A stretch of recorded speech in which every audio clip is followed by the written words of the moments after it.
السلام علیکم ورحمۃ اللہ وبرکاتہ۔ الحمد للہ نحمده ونستعینه ونستغفره ونؤمن به ونتوکل علیہ ونعوذ باللہ من شرور انفسنا ومن سیئات اعمالنا، من يهده الله فلا مضل له ومن يضلله فلا هادي له، ونشهد أن لا إله إلا الله وحده لا شريك له، ونشهد أن سيدنا ومولانا محمدا عبده ورسوله، فقد قال الله تبارك وتعالى في كتابه المبين: أعوذ بالله من الشيطان الرجيم، بسم الله الرحمن الرحيم.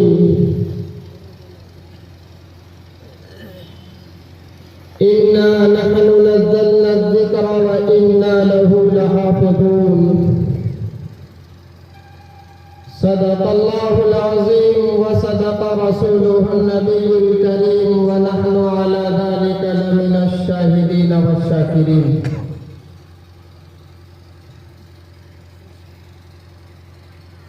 معزز محترم بزرگوں اور دوستوں، پردہ نشیں مائیں اور بہنیں، اللہ تعالی کا فضل ہے کہ اللہ تبارک و تعالی نے ہم تمام لوگوں کو ایک بہت ہی بابرکت مجلس میں آنے کی توفیق عطا فرمائی۔ آج کا یہ پروگرام اور آج کی یہ مجلس تکمیل حفظ قرآن کریم کے موقع پر منعقد کی گئی ہے، اور سمجھ لیجیے، بہت اچھی طریقے سے سمجھ لیجیے، یہ مجلس بہت ہی عظیم الشان مجلس ہے، اور عظیم الشان مجلس اس لیے ہے کہ اس مجلس کی نسبت قرآن کریم کی طرف ہے، اور ایسی مجلس میں دعائیں قبول ہوتی ہیں، کیونکہ ختم قرآن کریم کے موقع پر اللہ تبارک و تعالی ہماری دعاؤں کو قبول فرماتے ہیں۔ تو آج یہ ارادہ کر لیجیے اور نیت کر لیجیے کہ زندگی میں جب جب موقع ملے گا اور ایسی مجلسوں کے انعقاد کا علم ہوگا، انشاءاللہ پہلی فرصت میں ہم اپنے تمام ضروریات کو چھوڑ کر ایسی مجلس میں شرکت کریں گے، کیونکہ لگ تو رہا ہے کہ ایک چھوٹا سا پروگرام ہے، چند لوگوں کی ایک مجلس ہے، لیکن یہ ان مجلس سے کئی لاکھ گنا بہتر ہے جس میں قرآن کریم کی نسبت نہیں ہوتی ہے۔ بہرحال اللہ تبارک و تعالی ہماری حاضری کو قبول فرمائے۔ قرآن کریم کی ایک آیت میں نے تلاوت کی ہے، کوشش کرتا ہوں کہ اسی آیت کی روشنی میں چند باتیں آپ کے سامنے گوش گزار کروں، اور دعا کرتا ہوں کہ اللہ تعالی ہم تمام لوگوں کو اس پر عمل کرنے کی بھی توفیق عطا فرمائے۔ آمین۔ قرآن کی اس آیت میں اللہ تبارک و تعالی نے یہ کہا ہے: اِنَّا نَحْنُ نَزَّلْنَا الذِّكْرَ وَإِنَّا لَهُ لَحَافِظُونَ۔ Indeed, it is we who have revealed it. یقیناً ہم ہیں جس نے اس کو نازل کیا ہے، and indeed we will preserve it، اور یقیناً ہم ہی اس کی حفاظت کریں گے۔ اب سوچ سکتے ہیں کہ آسمانی کتابیں صرف قرآن کریم تو نہیں ہیں،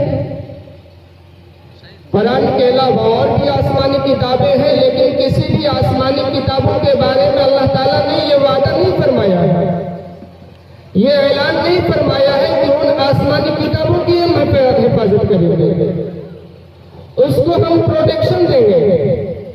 لیکن قرآن ایک ایسی کتاب ہے جس کے بارے میں اللہ تعالیٰ نے یہ اعلان کیا ہے کہ ہم نے اس کو نازل کیا ہے اور ہم اس کی حفاظت کریں گے۔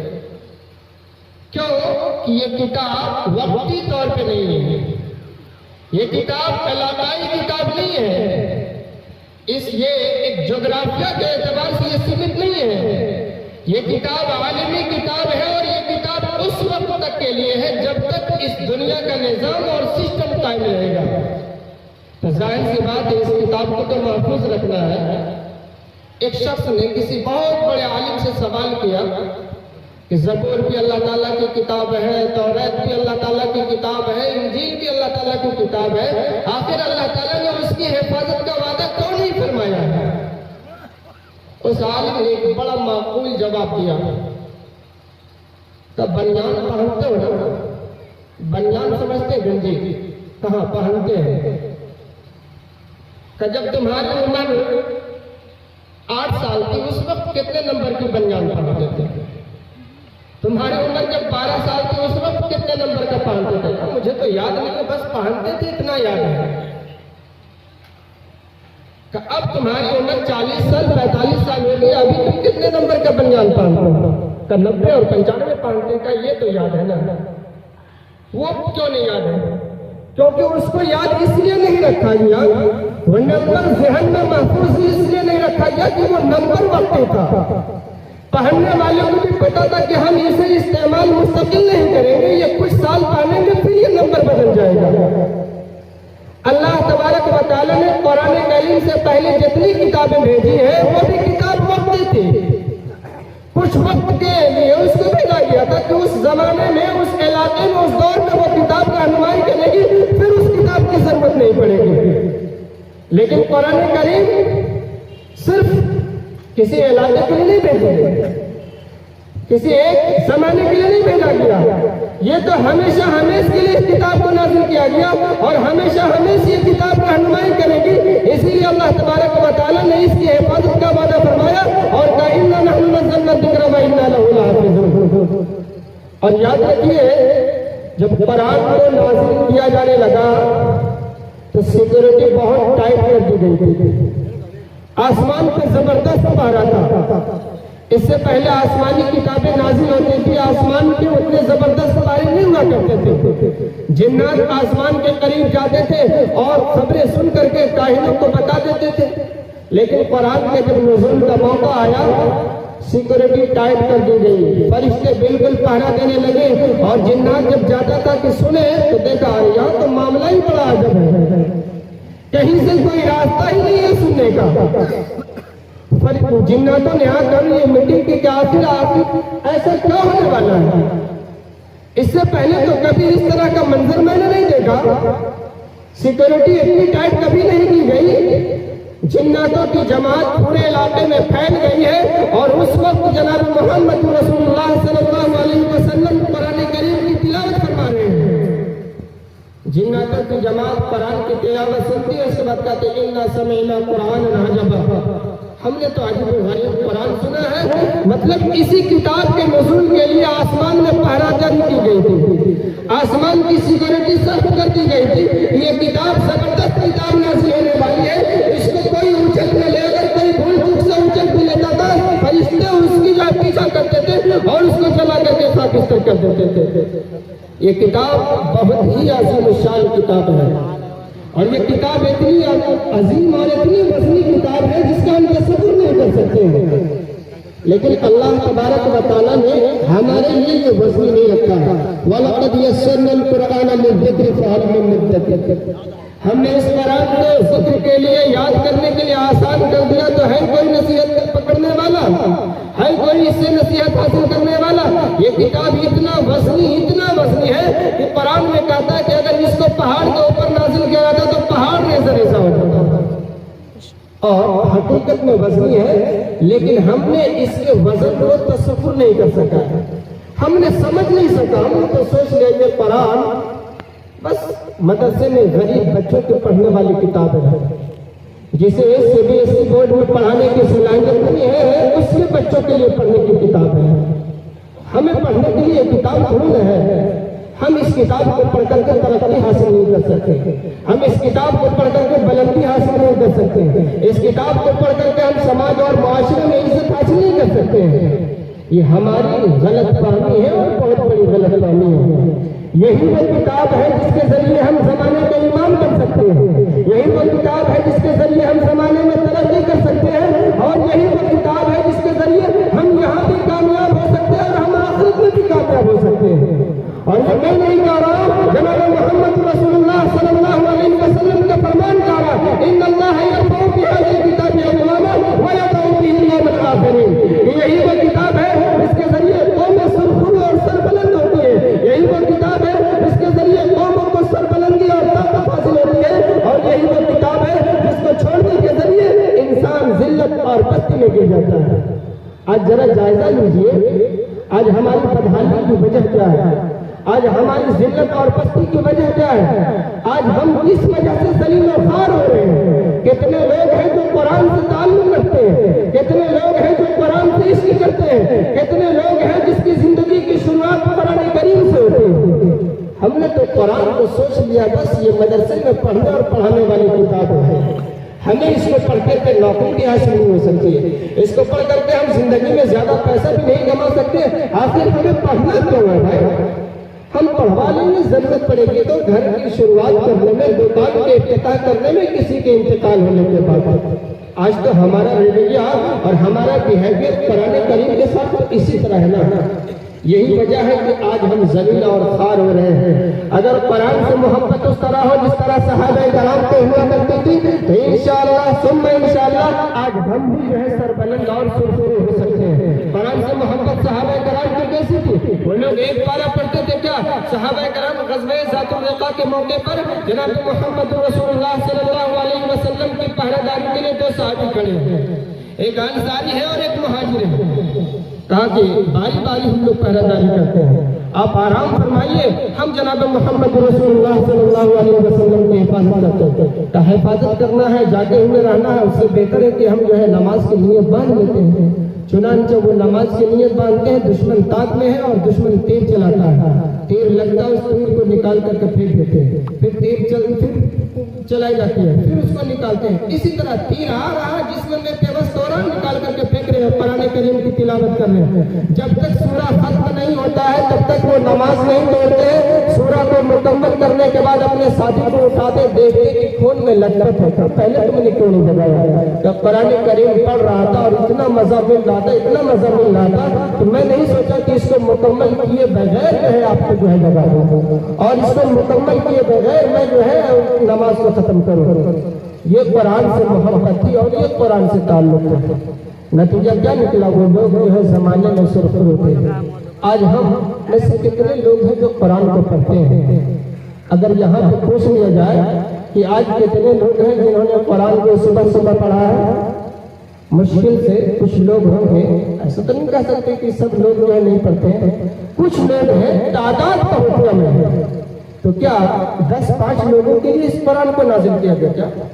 یہ قرآن تو ہر مسلمان کو پڑھنے کی کتاب ہے، اور اسی قرآن کے ذریعے ہم رہنمائی حاصل کر سکتے ہیں اور اپنی زندگی میں ترقیات حاصل کر سکتے ہیں. جناب محمد رسول اللہ جب قرآن پڑھتے تھے تو بالکل پڑھتے ہی چلے جاتے تھے. ایک مرتبہ جو ہے نماز پڑھ رہے ہیں، ایک صحابی آتے پیچھے سے نیت باندھ لیتے کہ اللہ کے رسول کے ساتھ نماز پڑھیں گے. قرآن کی تلاوت کر رہے ہیں، سورہ بقرہ ختم ہوا، صحابی سوچتے کہ اب رکوع کریں گے. سورہ بقرہ کے بعد سورہ آل عمران شروع کرتے ہیں، صحابی سوچتے کہ اب رکوع کریں گے. سورہ بقرہ، سورہ آل عمران، سورہ نساء، سورہ مائدہ ختم ہونے کے بعد جو ہے رکوع کرتے ہیں. گویا کہ اس طرح اللہ کے رسول جو ہے قرآن سے محبت کرتے ہیں، قرآن کی تلاوت کرتے ہیں کہ نماز میں جب کھڑے ہو جا رہے تو پڑھ رہے ہیں. آج تراویح کے موقع پر اگر حافظ تھوڑا لمبا پڑھا دیتے، کہتے ہیں حافظ جی تھوڑا سا خیال کیا کیجیے، بڑا جو ہے نا من ایک دم گھبرانے لگتا ہے. قرآن سے محبت ہی نہیں ہے جس کی وجہ سے تکلیف ہونے لگتی ہے. اگر محبت ہوتی تو پھر پڑھنے میں اور تراویح میں بھی پڑھنے میں اور خود اس طرح بھی پڑھنے میں کبھی بھی اکتاہٹ اور کبھی بھی تکلیف محسوس نہیں ہوتی. اسی لیے میرے محترم بزرگ اور دوستو، اپنی زندگی کا جائزہ لیجیے. آج ہمارے پاس سب کچھ کرنے کو وقت ہے. اخبار بھی پڑھنے کے لیے سب سے پہلے فرصت میں اخبار ہم پڑھتے ہیں. ٹی وی کا بھی فرصت ہے، ویڈیو اور ٹی وی اور سب کچھ دیکھتے ہیں. اگر فرصت نہیں ہے ہمارے پاس تو صرف قرآن کریم پڑھنے کی فرصت نہیں ہے. زندگی کا جو پیٹرن ہے اخبار سے شروعات کرنے کی، اس پیٹرن کو بدلنے کی ضرورت ہے. ہم اخبار پڑھنے کے لیے پیدا نہیں ہوئے ہیں اور اخبار ہمیں آخرت میں کامیاب کرنے والا نہیں ہے. اسی لیے ہمیں اپنے صبح کی شروعات قرآن کریم کی تلاوت سے کرنی چاہیے. قرآن کریم سے اگر ہماری محبت ہوگی ہم جو ہے مینٹلی بھی اسٹرانگ ہوں گے اور فزیکلی بھی اسٹرانگ ہوں گے. قرآن کریم بہت ہی وسیع کتاب ہے، اتنی وسیع کتاب ہے جس کا ہم تصور نہیں کر سکتے ہیں. لیکن اللہ تعالیٰ نے اس دنیا میں ہمارے لیے قرآن کریم کو آسان کر دیا ہے. آپ کو جس طرح آتا ہے آپ اسی طرح پڑھیے. قرآن کی ہی برکت سے قرآن آپ کے لیے سفارش کرے گا. قرآن آپ کے حق میں آواز اٹھائے گا اور کہے گا یہی وہ بندہ ہے جسے پڑھنا نہیں بھی آتا تھا پھر بھی یہ پڑھنے کی کوشش کرتا تھا. اللہ آپ اس کی مغفرت فرما دیجیے. ایک شخص ہے جسے قرآن پڑھنا نہیں آتا تھا. اس کا جب انتقال ہوتا ہے تو ایک بزرگ وہاں سے جب گزرتے تو دیکھتے ہیں کہ اس کے قبر پہ جو ہے نور کی بارش ہو رہی ہے. صاحب کشف ہے، وہ سمجھتے ہیں کہ یہ ضرور کوئی اللہ والا ہے اور اللہ والے کی قبر ہے. پتہ لگانے کے لیے وہ نکل پڑتے کہ آخر یہ کس کی قبر ہے اور اس کا یہ معمول کیا تھا. چنانچہ وہ گاؤں میں جاتے ہیں اور پتہ لگاتے کہ یہ کس کی قبر ہے. معلوم ہوتا ہے کہ یہ فلاں شخص کی قبر ہے. پوچھا جاتا ہے وہ عالم تھے؟ کہا عالم نہیں تھے. حافظ تھے؟ کہا وہ حافظ بھی نہیں تھے. 5 وقت نماز کی پابندی کرتے تھے اور کاشتکاری کیا کرتے تھے. کہ ضرور اس کے اندر کوئی نہ کوئی خصوصیت تھی جس کی وجہ سے اللہ تبارک و تعالیٰ کی رحمتیں اس کی اور برکتیں جو ہے اس کی قبر پہ برس رہی ہیں. لوگوں سے پتہ لگاتے، لوگ تو کہتے 5 وقت نماز پڑھتے تھے اور کاشتکاری کیا کرتے تھے، اس کے علاوہ اور کیا کرتے تھے یہ مجھے معلوم نہیں ہے. اس کی بیوی سے ملاقات ہوتی ہے اور بیوی سے پوچھتے ہیں کہ آخر یہ کیا کرتے تھے اور اس کا کیا معمول تھا. وہ کہتے ہیں 5 وقت کی نماز پابندی سے پڑھتے تھے اور کھیتی باڑی میں مشغول رہتے تھے. لیکن ان کا ایک معمول تھا کہ فجر کی نماز سے فارغ ہونے کے بعد قرآن پڑھنا نہیں آتا تھا لیکن روزانہ قرآن کے ایک ایک لفظ پر اپنی انگلی کو وہ چلاتے تھے. قرآن کے ایک ایک لفظ پر اپنی انگلی کو پھیرتے تھے اور پورا ایک پارہ اسی طرح وہ روزانہ کرتے تھے. گویا کہ اللہ تبارک و تعالیٰ کو اس کی یہی ادا پسند آئی کہ اس بندے کو قرآن پڑھنا نہیں آ رہا ہے پھر بھی ہمارے کلام سے اتنی محبت ہے کہ یہ روزانہ میرے کلام پہ اور میرے قرآن پہ انگلی پھیر رہا ہے. اللہ تبارک و تعالیٰ کے نزدیک یہ چیزیں اس کی پسند آئی اور اللہ تبارک و تعالیٰ نے اس کی گناہوں کو معاف کر دیا اور اس کی قبر پہ رحمت کی بارشیں برس رہی ہیں. اب سوچ سکتے ہیں، ہو سکتا ہے کہ ہم میں سے بہت سارے شخص کو پڑھنے کی جو ہے توفیق نہ ہو یا پڑھنا نہیں آتا، اس کے ماں باپ نے سکھایا نہیں، وقت نکل گیا، موقع نہیں مل رہا ہے. لیکن کیا آپ کو معلوم نہیں ہے کہ قرآن کی طرف دیکھنا بھی ثواب ہے اور عبادت ہے. اللہ کے رسول نے فرمایا ہے کہ 5 چیزیں عبادت ہے. اسی میں سے ایک چیز ہے قرآن کریم کو دیکھنا اور عالم کے چہرے کو دیکھنا، اور 2-3 چیزیں ہیں. تو قرآن کریم کو دیکھنا بھی عبادت ہے اور قرآن کریم کو پڑھنا بھی ثواب کا کام ہے. جسے پڑھنا نہیں آتا ہے کم سے کم وہ تو انگلی تو پھیر سکتے ہیں. انگلی پھیرنے میں کیا دقت ہے؟ جسے انگلی پھیرنے کی بھی فرصت نہیں وہ قرآن کریم کو دیکھ تو سکتے ہیں محبت کے ساتھ، اس میں بھی ثواب ملے گا. اور ہو سکتا ہے کہ اللہ تبارک و تعالیٰ آپ کے اسی ادا کو قبول فرما لے. میرے محترم بزرگوں اور دوستوں، قرآن کریم بہت ہی آسان کتاب ہے، بہت ہی آسان کتاب ہے اور اتنی آسان کتاب دنیا میں آج تک کوئی کتاب نہیں ہے. کوئی کتاب جس کو بار بار پڑھے اور آپ کا ذہن نہ اٹھتا ہے، آپ جو ہے دماغی طور پر تھکاوٹ محسوس نہ کریں. کتنوں اچھی سے اچھی کتابیں اگر آپ پڑھیں گے، 2 بار پڑھیں گے، 3 بار پڑھیں گے، 4 بار پڑھیں گے، پھر من نہیں کرے گا. اتنے بار تو پڑھ چکا، اب اس میں رکھا کیا ہے. لیکن قرآن کریم کو پڑھیے، جتنا زیادہ پڑھتے جائیے گا اتنا ہی زیادہ پڑھنے کا من کرے گا. آخر کچھ تو خصوصیت ہے، اور خصوصیت کیوں نہیں ہوگی؟ یہ اللہ تعالیٰ کا کلام ہے، اللہ تعالیٰ کا کلام ہے، یہ اللہ تعالیٰ کی صفت ہے. اور اس کتاب کا مقابلہ دنیا کی کوئی کتاب نہیں کر سکتی ہے۔ اسی لیے کافر لوگ کہتے تھے کہ اگر غالب ہونا چاہتے ہو تو اس قرآن کو نہ سنو۔ وقال الذين كفروا لا تسمعوا لهذا القرآن والغوا فيه لعلكم تغلبون۔ قرآن جب پڑھا جائے تو قرآن کو سنو نہیں، بکواس کیا کرو، ہو سکتا ہے کہ تم اس کے ذریعے غالب ہو جاؤ۔ یہ تو کافروں کا شیوا ہے، قرآن کو نہیں سننا اور قرآن کو نہیں پڑھنا۔ اب اس شیوے کو ہم لوگ اپنا کر ہم چاہتے ہیں کہ ہماری دعائیں قبول ہو جائیں، ہمارے مدارس محفوظ ہو جائیں، ہماری مسجدیں محفوظ ہو جائیں اور ہم عزت کی زندگی جینے لگے، ہماری بیویاں اور ہمارے بیٹیاں محفوظ ہو جائیں۔ قرآن کو چھوڑ کر کے کہاں سے ہو سکتا ہے؟ نہیں ہو سکتا ہے۔ جب تک ہمارا رشتہ قرآن کریم سے مضبوط نہیں ہوگا، جب تک ہم قرآن کو اپنی کتاب سمجھ کر کے اس کو پڑھیں گے نہیں اور یہ نہیں سمجھیں گے کہ اسی میں ہماری سماج ساری بیماریوں کا علاج ہے، سارے مسائل کا حل ہمیں قرآن کریم میں ہے، جب تک ہمارا عقیدہ یہ نہیں ہوگا اور ہمارا رشتہ اس طرح نہیں ہوگا تب تک ہم کامیاب نہیں ہو سکتے ہیں۔ قرآن کو پڑھنا پڑے گا، قرآن یہ پڑھوانے والی کتاب نہیں ہے۔ ہمارا ماحول بن گیا، پڑھتے تو کبھی نہیں، بس پڑھوا لیتے ہیں اور پڑھواتے بھی ہے تو صرف اسی سیزن میں جو چل رہا ہے شب برات کے موقع پر۔ اب سوچتے ہیں کہ ہم نے قرآن کا حق ادا کر دیا۔